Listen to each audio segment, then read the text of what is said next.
Good evening, I'm Tips Mahoy, and this is ArthIntel Evening Edition. Coming up, U.S. imposes new sanctions on top ICC officials, Navy ship without power for 4 days in South China Sea. South Korea president calls for military independence in wake of Trump call to cut joint drills. That plus a check of the weather across the country. First tonight, the headlines making news around the world.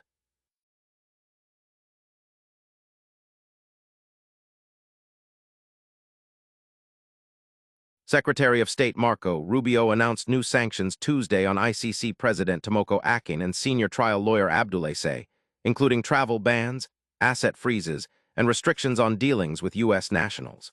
Rubio called the court corrupt and fatally politicized, accusing the officials of pursuing prosecutions against officials whose governments haven't consented to ICC jurisdiction, a reference to the court's case against Israeli Prime Minister Benjamin Netanyahu. The ICC fired back, saying in a statement that the move would undermine the rule of law and put the international legal order at risk.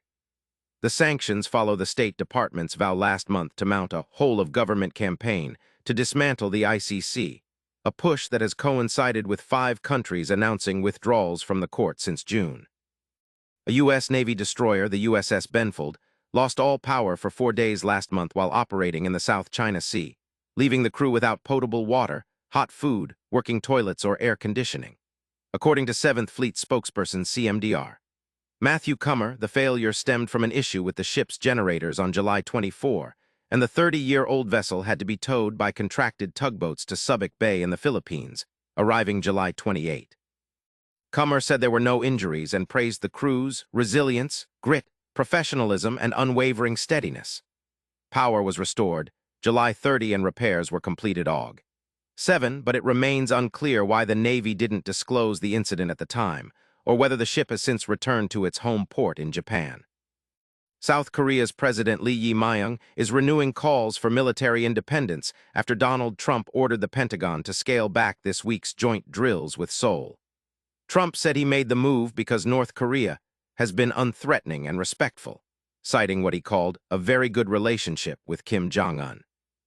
Lee said Tuesday that Seoul should press ahead with plans to regain wartime operational control of its own forces from the U.S., and also called for faster progress on South Korea's nuclear-powered submarine program. The drills, known as Ulchi Freedom Shield, were expected to involve about 18,000 South Korean troops, along with U.S. forces and personnel from 11 UN command member states. Turning now to politics.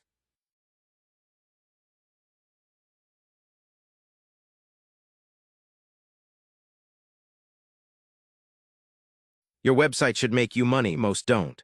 Toolbox Development builds sites that actually rank on Google and turn visitors into calls. No contracts. Find them at toolboxdevelopment.net. Canadian Prime Minister Mark Carney spoke by phone with President Trump Monday, as Ottawa scrambles to head off new 50% U.S. tariffs set to hit at midnight Wednesday. According to Politico, a deal to avoid the duties is on Trump's desk, but one sticking point remains: U.S. tariffs on Canadian vehicles. Carney called the negotiations very delicate and intense, and Ottawa has warned that the tariffs could jeopardize further trade talks, with one analysis finding a breakdown of the U.S.-Mexico-Canada agreement could cost the U.S. economy $1 trillion by 2035. A recent poll found about a third of Canadians favor a forceful response to Washington's threats, while only 18% support concessions, such as ending provincial bans on American alcohol. Democratic Rep. Debbie Wasserman Schultz has won Florida's 20th congressional district primary, according to a projection from Decision Desk HQ. Wasserman Schultz was forced into the majority black district after Republican-led redistricting reshaped her original 25th district. Earlier this year, black Democrats criticized her decision to run there, with primary opponent Elijah Manley calling it a hostile takeover of the district, and saying she failed to hold meaningful dialogue with black community leaders beforehand. The seat was previously held by Sheila Cherfilus McCormick, who resigned this year after being indicted on fraud charges. Palm Beach County Clerk of Court and Controller Michael Caruso has been arrested on 5 felony charges involving the alleged abuse of a child, according to Florida Attorney General James Uthmeier, and an arrest affidavit. The 67-year-old faces charges including kidnapping, lewd or lascivious molestation, lewd or lascivious exhibition, luring a child, and child abuse causing mental injury, and could face life in prison if convicted. According to the FDLE affidavit, the alleged victim is a young family member, with investigators describing incidents dating back to 2024 and continuing through a family cruise in August 2025. Gov. Ron DeSantis has suspended Caruso from office, and authorities say Caruso is being held without bond as the investigation continues, with more charges expected. Now to the money, finance, and crypto.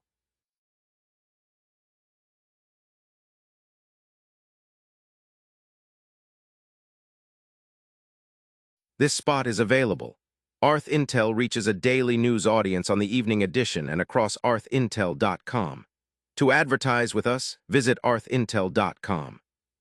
An Ethereum whale withdrew 10.3 thousand ETH, worth about $19.5 million, from the Kraken exchange within 24 hours, according to CryptoQuant data. Part of that supply, 2.02 thousand ETH, worth roughly $3.84 million, was staked through Ethereum's Beacon deposit contract, reducing immediately available liquidity. Derivatives data from CoinGlass shows funding rates stayed positive, but fell over 53% in a day, signaling cooling leveraged conviction even as spot buyers remained active. Ethereum traded near $1,899, with traders watching the $1,960.50 resistance level as a potential gateway toward $2,100. Finally tonight, sports.